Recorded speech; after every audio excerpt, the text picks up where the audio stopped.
Welcome, Bulldog fans, to signing day number 2. The first year, Steve, of the split signing periods that allowed by the NCAA. Mississippi State, of course, inked 15 back in December. They added, 8 today? Correct. All right. Quickly, for all the fans out there just dying to know, thumbs up, thumbs down, grade. I'm happy, and I think one of the main reasons. You're always happy. That's not true. But I think one of the main things is it's the relief of having the finality of the class now, because we went to bed last night and woke up in the middle of the night with one of our prime prospects, Fabian Lovett, saying that he was not going to sign today. And so there was a little short-lived drama within the family, but it all worked out. He ultimately signed with Mississippi State. You never like to see that situations, and it's one of those things that I have learned, and Nemo and I were joking about it earlier, is that I kind of said I wish we could have a normal signing day, but that is the norm now, that there's going to be drama on signing day. The good news is the State didn't lose any commitments this year, and that happened in the early signing period. But that said, the only real surprise today, Jalen Robinson from Kansas, we thought State might sign him. They didn't sign him. They did sign Cameron Young out of Meadville, Franklin County. Very raw but very athletic prospect. Also added Cameron Jones, a local prospect, took him away from UL Lafayette. So we forecasted them to take 7 signees. They ended up taking 8 and didn't take Jalen Robinson, but you do get 2 offensive linemen.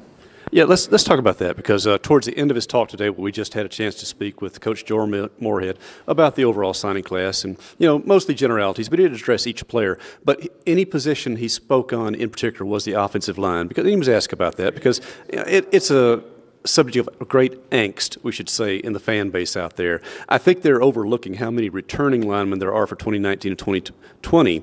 But on top of that, too, State is addressing this by looking at the roster in spring and in future signings. It's true, David, and you only lose Martinez Rankin off the starting lineup as a senior, and then Ronald Cochran, is leaving the team. Moon. Yeah, so you've got a few options there to kind of fill, and it appears you've done that. But as far as needful things and guys that can be impactful this year, the guys that are going to make you a better football team were signed back in December, and those are as wide receivers. You don't sign any offensive linemen from the high school ranks expecting them to play in the Southeastern Conference. Unless you're in trouble. Absolutely, and we've been there. As Sylvester Croom said once, it ought to have been a criminal offense for him to put Michael Gates, I guess, out there at right tackle. But all that said, the needs have been met.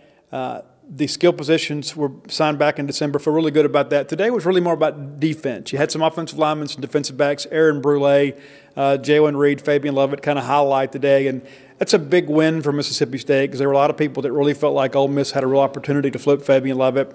You get him back. You get Jalen Reed back in the class. And all this comment and these hashtags about Mississippi made, the Bulldogs truly are. All right, you mentioned that this class focused on defense, this second signing group. Was that out of necessity? Was it out of availability, or kind of a mixture of both? Well, I think it is both, but I think you had to go get some defensive backs. When you look at what you've got returning at corner, you could be in a real bad situation here in a year and a half if you don't go ahead and get some young guys and allow them to develop. Now, we don't expect the size Furge and Jalen Reed to play this year. I think that redshirt's probably the way to go, and I think that's the smart move. Get them in a college weight room, allow them to learn terminology and kind of acclimate to the college game, and then allow them to compete for a spot on the 2 deep as a redshirt freshman. Because, again, you're not expecting them to play this year. Even players talented as Cameron Dantzler redshirted. And so that's exciting as we move forward. But really what you had to do is get some big bodies, because this is a line of scrimmage league. You've got to get some guys and get out there and push and shove. And State's done that. Now it's a matter of getting them developed. All right, Steve, you spent a couple of weeks now basically talking quite a few fans off the ledge. Some we may even want to just go ahead and jump because they were just losing all rationality about this process. In the end, things pretty well played out as you and Paul and others predicted they would. Yeah, it's true. And while that might not sell subscriptions, sometimes it does save on the antacids. It's one of those things where you just want to be able to get the guys in, and there really wasn't a lot of drama today. I mean, it was one of those situations where a lot of people around the country were sweating it out. I mean, LSU and Alabama, of course, competing for the nation's top corner, and Patrick Surtain, and we weren't in that mix, but it did impact State because Eddie Smith, the prospect that Mississippi State was in on late, ultimately lost to Alabama, and that's going to happen, no shame in that. But I think when you take a step back and you look at what this staff has had to overcome in the last 6 weeks, you lose the Egg Bowl, you go through a coaching change, you bring in a new coach that doesn't have a lot of ties to the area, but yet you somehow are right there on the fringe of having a top 25 class. I think that's remarkable, and it says a lot about the off-the-field staffers, guys like Pat Austin and Rod Gibson and Brad Peterson, that entire staff, and the job they did to kind of hold things in place while the new staff was assembled. Steve mentioned area in his comments just then. Coach Joe Moorhead was talking a lot about area as well. Mississippi State, I know one publication would say we have the top 6 players in the state of Mississippi coming in now. But he said also it was kind of getting the brand out there, not just in Mississippi, which, again, is his focus. And he said it's been great reception of this in the high schools, which is another way of him telling us, without actually saying so, a lot of burned bridges are being rebuilt with the high schools in Mississippi from maybe it's the previous staff and how things were handled. But that brand is also getting out there in the region as well. So in a very, very short period of time, it seems like Joe Moorhead and staff have done a great job establishing or reestablishing the Bulldog football brand. It's true, and here's the thing: with the in-state players, they want the opportunity to play at one of the in-state institutions, and Jim Moore had kind of mentioned that, is they want to continue that, and that was the thing that Dan Mullen kind of emphasized when he first got here.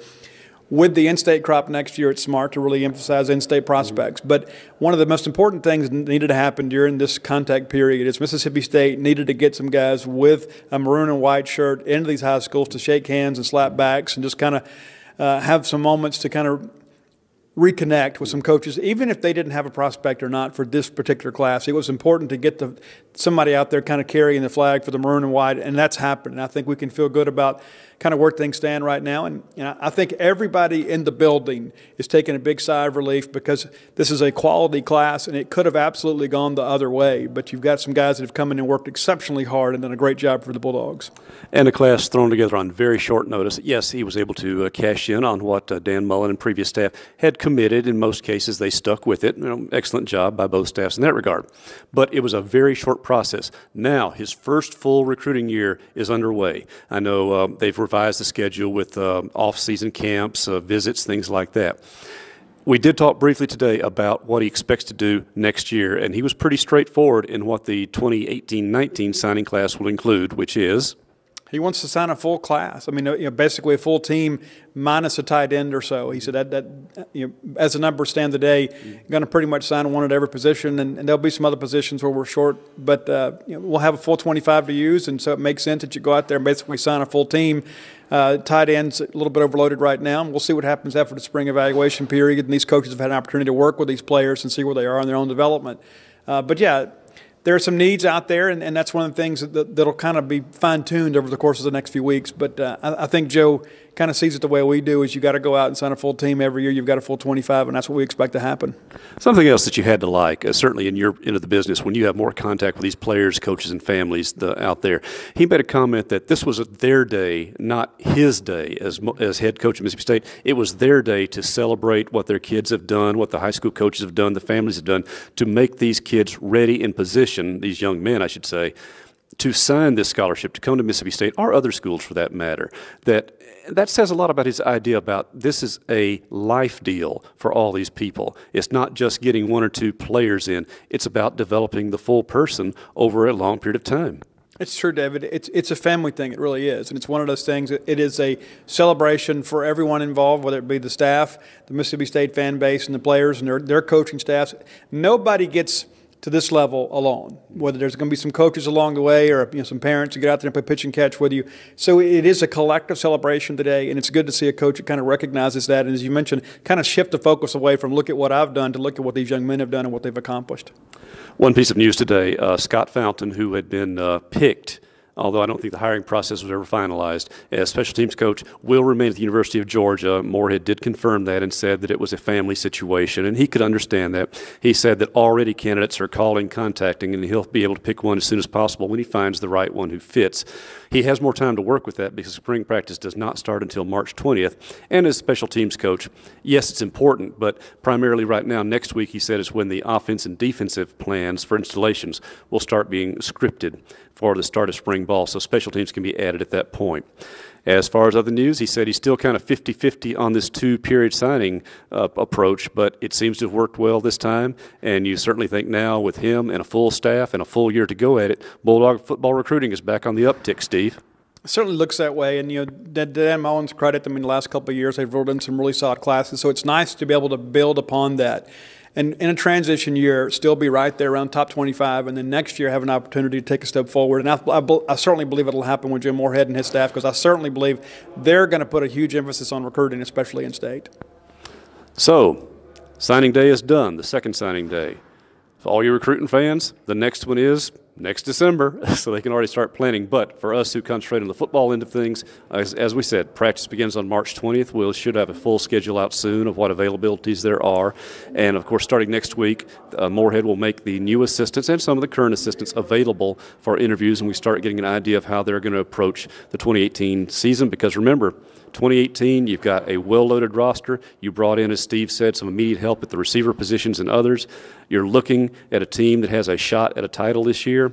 So now we can turn our attention from recruiting to actually getting ready to play football. That begins next week for Joe Moorhead and staff, and we'll pick it up as well. So for our skilled cameraman Mike Nemeth, for Steve Robertson, this is David Murray from the Seal Center on signing day at Mississippi State.